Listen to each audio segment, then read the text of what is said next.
Hello everyone, welcome to our channel जहां पर हम कर रहे हैं idiom and phrase easy tricks के साथ। आज हम टी अल्फाबेट के इडम्स करेंगे। आज का हमारा पहला इडम है टेक अवे वंस ब्रेथ। भौचक्का कर देना यानी कि एकदम से चकित कर देना। To overwhelm with surprise. जैसे कई बार क्या होता है कि हम आराम से बैठ के काम कर रहे हैं और पीछे से कोई आकर हमें डरा दे तो एकदम से हमारी सांस रुक जाती है। तो टेक अवे वंस ब्रेथ यानी कि किसी की सांसों को ले जाना, यानी कि ऐसा लगना कि बहुत डर के मारे हमें एकदम से ऐसा फील होता है ना, सांस नहीं आ रही है, तो उसको कहेंगे हम टेक अवे वंस ब्रेथ, यानी कि भौचक्का कर देना या चकित कर देना, एकदम से डरा देना, हैरान कर देना एकदम से। तो उसको कहेंगे टेक अवे, ले जाना, वंस ब्रेथ, किसी की ब्रेथ को, यानी कि ऐसा फील हो कि हमें सांस ही नहीं आ रही है। नेक्स्ट है take by storm. Take by storm का मतलब है अचानक प्रभावित करना, टू सरप्राइज अनएक्सपेक्टेडली। अब इसमें क्या, इसमें भी सरप्राइज आ रहा है, इसमें भी सरप्राइज, लेकिन ये सेम नहीं है। इसमें सरप्राइज का मतलब है एकदम से डरा देना, यानी कि डरा के किसी की सांसों को रोक देना, उसको कहेंगे हम टेक अवे वंस ब्रेथ। लेकिन टेक बाय स्टॉर्म का मतलब है यहाँ पर टू सरप्राइज अनएक्सपेक्टेडली, यानी कि ऐसा लग रहा हो कि जैसे मान लो कोई यूट्यूबर है या कोई जैसे पहले टिकटॉक पे था तो बहुत सारे लोग थे ना, एकदम से सक्सेसफुल हो गए, यानी कि क्विकली बिकम वेरी सक्सेसफुल और पॉपुलर, तो उसको हम कहेंगे टेक बाय स्टॉर्म। स्टॉर्म होती है आंधी, यानी कि आंधी की तरह आया और वही छा गया सब जगह पे, तो उसको हम कहेंगे। तो एकदम से अचानक प्रभावित करना, एकदम से पॉपुलर हो जाना, सक्सेसफुल हो जाना, आंधी की तरह आया और एकदम छा गया, तो टेक बाय स्टॉर्म, ऐसे आप इसको याद कर सकते हैं।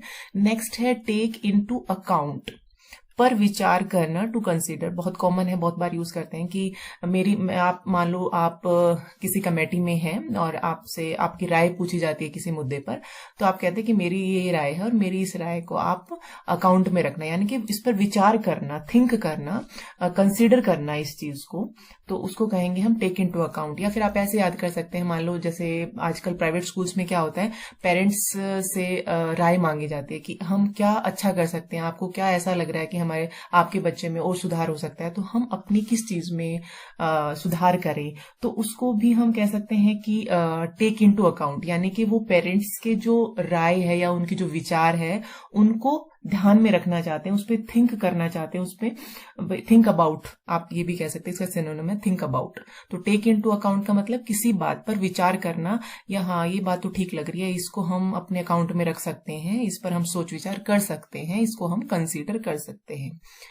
नेक्स्ट है take one at one's word, किसी के कहने पर विश्वास करना, to be convinced of one's sincerity and act in accordance with his or her statement.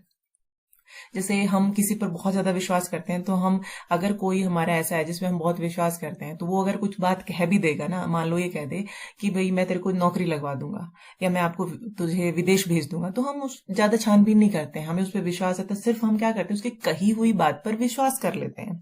तो इसका मीनिंग यही है टेक वंस, यानी कि किसी ऐसा आदमी कोई भी, एट वंस वर्ड, उसके शब्दों पर ही विश्वास कर लेना, उस पर छानबीन ज्यादा नहीं करना। जैसे हम ये कह सकते हैं ना, आजकल क्या है, बहुत सारे लोग जो बाबा हैं उन बाबा या पंडितों की वर्ड्स पर विश्वास कर लेते हैं। बाबा ने ये कहा कि भाई तू 10 दिन में ठीक हो जाएगा, तो विश्वास कर लेते हैं, या फिर ये इतने पैसे यहाँ जमा करवा दे, चढ़ावा चढ़ा दे, तू ठीक हो जाएगा, तो हम उन चीजों को ये मान लेते हैं कि वो जो कह रहा है वो सही कह रहा है, हम उसकी छानबीन नहीं करते। तो ऐसी किसी बात को हम कहेंगे टेक वन, यानी कि किसी को ऐसा टेक गारंटीड ले लेना, take one at one's word, यानी कि उसके जो वर्ड्स हैं वही सही हैं, उस पर हमने छानबीन नहीं की, किसी के कहने पर विश्वास कर लेना। नेक्स्ट है take the bull by the horns, संकट का सीधा एवं खतरनाक तरीके से सामना करना, to adopt the most direct but the most dangerous way of facing a difficulty. अब take the bull by the horns, ये बिल्कुल सिंपल सा दिख रहा है। बुल हो गया जो बैल होते हैं, सांड होते हैं, हॉर्न उसके सींग हो गए, यानी कि एक खेल भी होता है ना जिसमें बुल को उकसाया जाता है मारने के लिए, भाग कर आता है सींग की तरफ से, तो सींगों की तरफ से बुल को अगर आप बुलाओगे तो क्या है, वो संकट है, यानी कि सीधा संकट है, उसका आप सामना कर रहे हो। तो इसको आप ऐसे याद कर सकते हो कि सांड को आप उकसा रहे हो कि वो सीधा आकर आपके जो हॉर्न्स है, सींगों की तरफ से आप पर अटैक करे। इसका मतलब क्या होगा, आप खतरनाक संकट का सामना कर रहे हो। नेक्स्ट है टेक टू वंस हील्स, भाग जाना, टू रन अवे। अब हील्स आ गया, जैसे कई बार हम जनरली बोलते हैं ना कि वो इतना डर गया कि वो बस एडी चक्कर भाग गया, जैसे जो पंजाबी में बोलते हैं एडी चक्कर। एडी चक्कर मतलब हो गया कि पंजे पंजे के बल पर तेजी से भागा। यानी कि जब भी हम ये बात करते हैं कि तेजी से भाग जाना या डर के भाग जाने का मतलब होता है, तो हम मानते हैं कि वो प्रॉपरली नहीं भाग रहा, पूरा पैर टिका के नहीं भाग रहा है, वो अपने पंजे पंजों पे भाग रहा है। फास्ट भागना, क्योंकि पंजे पंजों पे जब हम भागते हैं तो फास्ट भागा जाता है। तो टेक टू वंस हिल, किसी की हिल्स पर जाना, यानी कि हिल पर चलेगा तो क्या होगा, तेज भागेगा। तो वंस हिल का मतलब हो जाएगा take to one's heel means भाग जाना। नेक्स्ट है टॉक बिग, बिल्कुल इजी, बड़ी बड़ी बातें करना। बड़ी बड़ी बातें करने का मतलब क्या है, डींगे मारना। टू बोस्ट और ब्रैग, टॉक बिग। नेक्स्ट है टॉक ऑफ द टाउन, चर्चित बात। टू बी द पर्सन और subject everyone is talking about, यानी कि टॉक ऑफ द टाउन, यानी कि जो शहर की बात, यानी कि शहर की आम चर्चा। आजकल जैसे मान लो हम ये कहते हैं कि आजकल दिल्ली में आम चर्चा क्या है कि G20 समिट होने वाली है अभी 9 और 10 तारीख को, तो ये टॉक ऑफ द टाउन है। या फिर हम कह सकते हैं गदर 2 जो मूवी आई है वो आजकल टॉक ऑफ द टाउन है। तो ऐसी कोई भी बात जो, या ऐसी कोई बात या किसी पर्सन के बारे में या कोई किसी सब्जेक्ट के बारे में जो आम चर्चा में है, यानी कि हर लोग उसी के बारे में बात कर रहे हैं, शहर के टाउन में जो आजकल चर्चित बात है, उसको कहेंगे talk of the town. Next है द प्रिंटर्स डेविल्स, छपाई त्रुटि, एरर इन प्रिंटिंग। जैसे अखबार में प्रिंटिंग होती है, किसी मैगजीन में या किसी बुक में जो प्रिंटिंग होती है उसमें जो कुछ गलतियां रह जाती हैं उसको प्रिंटर्स डेविल्स बोलते हैं। एक्चुअली ये प्रिंटर्स डेविल उस पर्सन को कहा जाता था, ये पहले से चला आ रहा है तो अभी भी उसी को बोलते हैं। जैसे प्रिंटिंग में अगर कोई न्यू कमर आता है, न्यू कमर ज्वाइन करता है प्रिंटिंग वर्किंग में, तो ऑब्वियस है जब न्यू कमर है तो उससे कुछ ना कुछ शुरुआत में इतना एक्सपीरियंस नहीं होता, तो गलतियां होती है, हर किसी से होती हैं। तो उससे जो गलतियां हुई हैं उसको प्रिंटर्स डेविल बोला जाता है, यानी कि उस आदमी को जो न्यू कमर है, अभी अभी उसने प्रिंटिंग में ज्वाइन किया है, उसको प्रिंटर्स डेविल्स कहा जाता है, क्योंकि वो नया नया है, अभी सीख रहा है, कुछ गलतियां उससे होती रहती हैं। नेक्स्ट है थिंक ट्वाइस, बिल्कुल इजी है, 2 बार सोचना, सोच समझ कर निर्णय लेना। यानी कि जब भी हम कोई अपनी लाइफ से रिलेटेड या कोई अहम मुद्दे पर विचार करते हैं, निर्णय लेना होता है, हम पूरा सोच समझ के लेते हैं। तो थिंक ट्वाइस का मतलब हो गया 2 बार सोच के, यानी कि पूरे अच्छे से समझ के किसी चीज को डिसाइड करना। To consider carefully before deciding. Next है हमारा थ्रो थिक एंड थिन, सभी परिस्थितियों में, in good and bad times. Thick and thin का मतलब हो गया चाहे छोटी सी बात हो, वैसे तो थिक मतलब मोटा हो गया और थिन हो गया पतला, लेकिन यहाँ पे हो गया कि चाहे छोटी बात हो चाहे बड़ी बात हो, चाहे छोटी सी प्रॉब्लम हो या बड़ी प्रॉब्लम हो, आप ऐसे रिलेट कर सकते हो सभी परिस्थितियों में।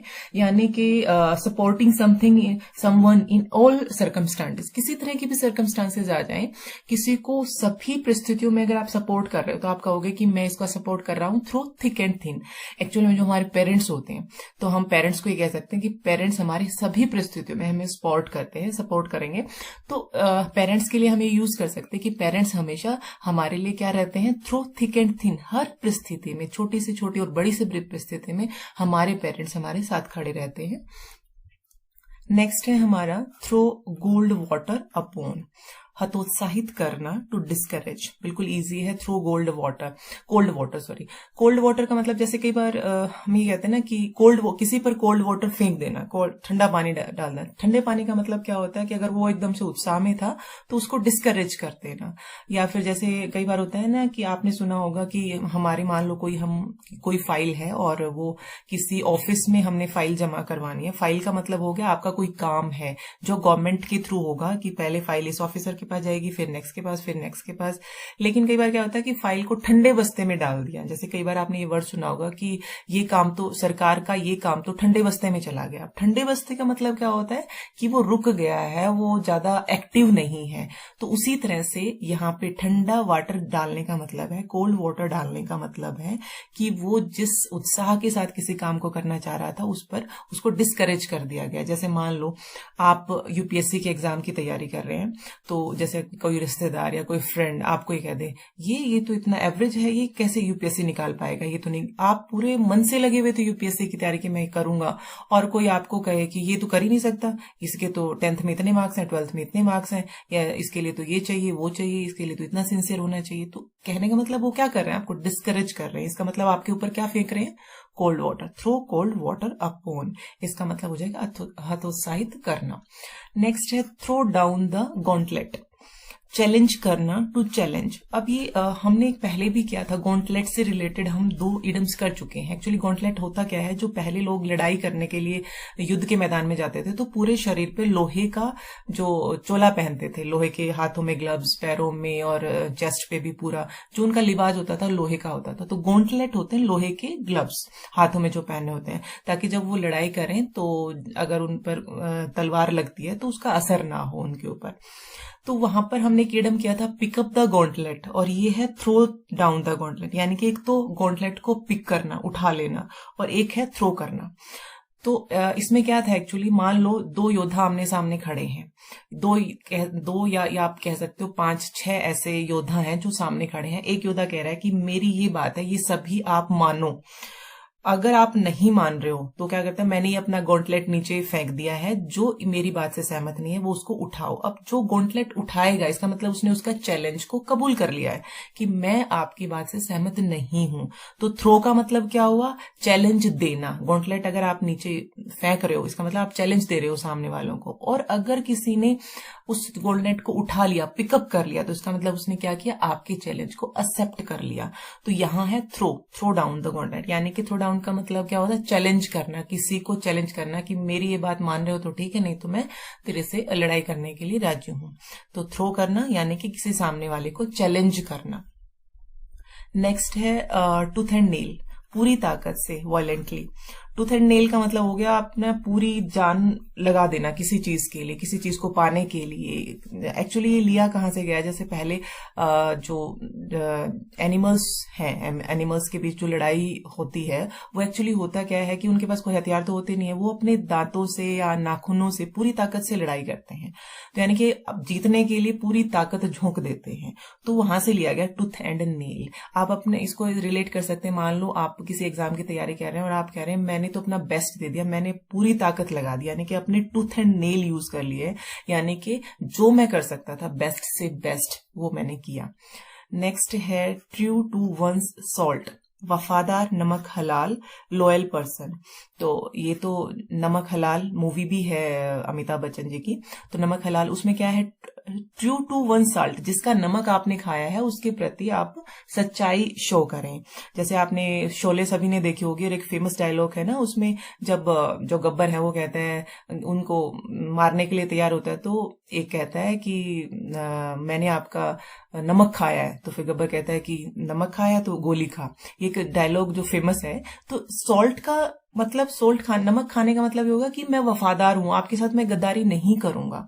तो ट्रू टू वन साल्ट, जिसका हमने नमक खाया, जो हमें खाना दे रहा है, खाने का मतलब जो जिसके भरोसे हम सरवाइव कर रहे हैं उसके प्रति अपनी वफादारी शो करना, उसको हम कहेंगे वफादार, नमक हलाल या ट्रू टू वन सॉल्ट। उसके बाद है turn a deaf ear to, अनसुना कर देना। टर्न ए डीफ ईयर यानी कि टर्न हो जाना, बदल जाना, अपने जो कान है उनको बहरा कर लेना, डीफ कर लेना। Not to pay attention to, किसी बात को, जैसे कई बार जनरली क्या होता है हमारे घरों में, हम फोन चला रहे होते हैं और मम्मी कह रही है खाना खा लो, हम पे कोई असर ही नहीं होता, खाना 10 बार मम्मी बोलेंगे तब हम उठ के जाते हैं, जनरली ऐसा होता है। तो turn a deaf ear to, turn a deaf ear to का मतलब है कि हमारे कानों पे कोई असर ही नहीं हो रहा, हमने अपने कानों को कैसा कर लिया है, डीफ कर लिया है, बहरा कर लिया है, यानी कि कोई ऐसी बात जिसको हम अनसुना कर देते हैं, उस पर अटेंशन ही नहीं देते। नेक्स्ट है turn over a new leaf, बुरे आचरण छोड़ अच्छी दिशा में पूर्ण रूप से बदलना। To be entirely change for good. अब turn over a new leaf का मतलब आप कैसे रिलेट कर सकते हो इसको, जैसे मान लो कि पतझड़ आता है, पतझड़ के बाद सारे पत्ते झड़ जाते हैं पुराने, फिर नई लीफ आते हैं, तो यानी कि एक तरह से नई शुरुआत होती है। तो जब नई शुरुआत की बात होती है, अच्छे के लिए कोई नई शुरुआत की बात होगी, तब हम यूज करेंगे turn over a new leaf, यानी कि मेक ए फ्रेश स्टार्ट। जब हम कहें कि भाई मैंने, मान लो आपने कोई एग्जाम दिया और उस एग्जाम में आप मन चाहा जो रिजल्ट था वो नहीं आ पाए, तो हर किसी के साथ होता है, हम डिप्रेशन में चले जाते हैं या बहुत उदास हो जाते हैं। तो फिर जब हम बहुत दिनों के बाद जब उससे बाहर निकलते हैं तो कई बार ऐसा होता है कि मैं बस अब तो मैं एक नई स्टार्ट करूंगा, मेक ए फ्रेश स्टार्ट, मैं अब उससे बाहर आ गया हूं और मैं पूरी ताकत से दोबारा फिर इसके लिए अपनी जो पढ़ाई है या अपना जो एम है उसको पाने के लिए मैं कोशिश करूंगा। तो इसका मतलब क्या होगा, turn over a new leaf. आपने पिछला जो भी बुरा आपके साथ हुआ उसको भूल गए और अब आपने फ्रेश स्टार्ट किया गुड के लिए, यानी कि किसी अच्छी चीज के लिए अपने आप को पूर्ण रूप से बदल लिया। नेक्स्ट है टर्न द कॉर्नर। किसी कार्य में आए संकटपूर्ण स्थिति से उबर जाना, to pass through a critical point in a progress. Turn a corner, जैसे टर्न ए कॉर्नर को आप कैसे रिलेट कर सकते हैं, जैसे मान लो आप, वैसे तो क्या होता है कि आप किसी दौड़ में जा रहे हो तो बार बार वहां कॉर्नर्स आ रहे हैं, कोने आ रहे हैं, कभी इधर मुड़ना पड़ रहा है, कभी उधर मुड़ना पड़ रहा है आपको, तो आप उन कॉर्नर से टर्न कर रहे हो, टकरा नहीं रहे हो, वहां पर टर्न करते जा रहे हो। इसका मतलब क्या है, जो संकट आ रहा है ना उससे आप उबर रहे हो धीरे धीरे। या फिर आप इसको कैसे रिलेट कर सकते हैं, जैसे मान लो कोई कंपनी थी और कंपनी एकदम से डाउन चली गई, उसके शेयर्स भी डाउन चले गए, अब धीरे धीरे वो कंपनी दोबारा से उबरने की स्थिति में है, तो उस सिचुएशन में आप उस कंपनी के लिए क्या यूज करोगे, टर्न द कॉर्नर्स, यानी कि वो संकट में आई थी लेकिन अब वो धीरे धीरे उसको रिकवर कर रही है, उसमें अब आगे रिकवर कर रही है, तो उसको आप कहोगे टर्न द कॉर्नर। नेक्स्ट है टर्न टर्टल, उलट पलट जाना, टू ओवर टर्न। वैसे तो टर्न का मतलब मुड़ना होता है, लेकिन टर्न टर्टल, टर्टल कछुआ होता है, टर्टल भी होता है कछुआ और टर्टोइज भी होता है, एक्चुअली ये दोनों ही कछुए होते हैं लेकिन थोड़ा डिफरेंस होता है इनके। टर्टल का जो शेप होती है वो थोड़ी पतली होती है, थिन होती है, स्ट्रीमलाइन होती है उसकी बॉडी। स्ट्रीमलाइन का मतलब ये है कि वो जो पानी में तैरना उसके लिए बहुत इजी है। लेकिन जो टॉर्टोइज होते हैं वो थोड़े गोल होते हैं, ऊपर से उनका जो ऊपर वाली आप पीठ कह सकते हैं वो उभरी हुई होती है, यानी कि उनकी शेप कुछ इस तरह से होगी टॉर्टोइज, और टर्टल की ऊपर से कुछ इस तरह से होगी। तो ये बहुत जल्दी उलट पलट सकता है। जैसे इसको मान लो कोई खतरा महसूस हुआ ना तो अपनी बॉडी को ये बहुत जल्दी पलट लेता है टर्टल। तो टर्टल की ये खासियत होती है कि बहुत जल्दी उलट पुलट जा सकता है, पैर ऊपर कर ले सकता है, पेट नीचे या पीठ नीचे कर सकता है, तो उस वहां से लिया गया। टर्न टर्टल का मतलब है बहुत जल्दी उलट पलट जाना। Turn up one's nose at, नीचा समझना, to take lightly and contempt. Contempt का मतलब होता है तिरस्कार करना किसी का, यानी कि उसको नीचा दिखाना कि भाई ये तो हमारे लायक नहीं है, मेरे साथ बैठने के लायक नहीं है, ये नीच कुछ भी कह सकते हैं, वो उस अपने से उसको कम आंक रहा हो जिसको। तो turn up one's knows, turn up यानी कि ऊपर कर लेना अपनी नाक। अब अपनी नाक ऊपर करने का मतलब क्या है कि अपनी नाक का मतलब भी मैं ही हूं जो सर्वश्रेष्ठ हूं, ये जो और बाकी लोग हैं मेरे से नीचे हैं। तो किसी दूसरे को नीचा समझने का मतलब क्या हुआ, अपनी नाक को ऊपर कर लेना। Turn up one's nose to take lightly with contempt, यानी कि दूसरों को ऐसे ही लेना, ये मेरे किसी काम के नहीं है, और उनको आप कह सकते हो कि एक तरह से उनका असम्मान करना। तो ये थे आज के इडम एंड फ्रेज। मिलते हैं नेक्स्ट वीडियो में। धन्यवाद। जय हिंद, जय भारत।